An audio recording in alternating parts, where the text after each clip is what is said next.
We're going to start out in the desert. That's right. Phoenix, Arizona. Now, whether you're a fan of the Mercury or not, one thing that's hard to critique is this ownership group continually goes all in every single year. We saw it in 24.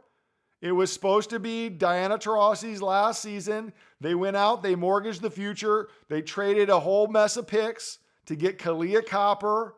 They went out, they got Tosh Cloud, they got Beck Allen. Now, it didn't work, and it was pretty clear very early that it wasn't going to work. There was a lot of problems within the roster, but they still managed to put together a pretty relevant squad, whether or not it was going to be a winning squad or not.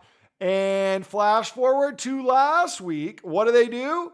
They said, hey, let's try this thing again, baby. And now they have a legitimate big three. And honestly, one of the best big threes in the league in Alyssa Thomas, Satu Sabally, and Kalia Copper. Now let's talk about how this began. Beginning of last week, rumors had been circulating that Phoenix was a potential destination, but most of that chatter was because DeWanna Bonner had obviously played in Phoenix, and the thought was maybe those two are a package deal. They'll go back to the desert. And oh my gosh, we're not even going to get to what happened to DeWanna Bonner just yet. But regardless, the news breaks, blockbuster deal. This is a Kelsey Plum, Jewel Lloyd, hold my beer situation. Phoenix is acquiring Alyssa Thomas, Ty Harris for the 12th overall pick, Natasha Cloud, and Beck Allen in an oh my word, what is happening type situation.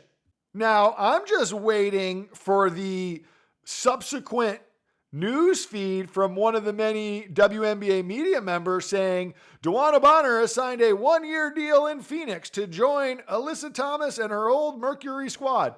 That didn't come, folks, but what did come later in the week, which was a total surprise to me, was a couple rumors talking about Phoenix had become a real player in the Satu Sabally sweepstakes. And I'm thinking, wait, what? What are they going to possibly give up to get the unicorn? And the deal comes through. And frankly, if I thought that Phoenix had pulled one over on Connecticut in the Thomas deal, that pales in comparison. They get Sabally, Kalani Brown, Sevgi Uzin, and they have to give up Sophie Cunningham, the 19th pick, and Ty Harris, a player that didn't even bother packing for Phoenix at that point yet. Oh my goodness gracious. And they're not done, folks. They then went out and signed Sammy Wickham to a 1-year, $125K deal. And I like that. And they're going to have to do more of that because what this team is lacking, as good as that big three is of Copper, Sabally, and Thomas, this team doesn't have shooting. They need shooting, specifically if they're going to win a championship, specifically if they're going to compete with teams like New York, Minnesota, Las Vegas, who all have very competent three-point shooting. So that is going to be on the docket. The good news for Phoenix, they have $575,000 left to spend. Another running big would be quite useful, in my opinion, so you could play a couple different styles. I'm a big Kalani Brown fan. I think Kalani Brown's going to have a massive year, folks. He's going to finally get that full-on starting role.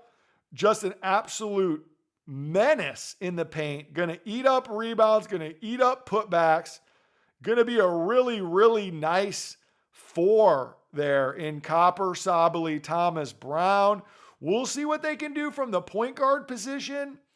Obviously, I do think Alyssa Thomas is going to be running point forward, but they need depth. They don't really have any guards. I like Celeste Taylor from a defensive perspective. She's definitely going to be back, but let's see what you can go out and spend with that 575, and let's see what you can get. But I'm going to give Phoenix a big A+.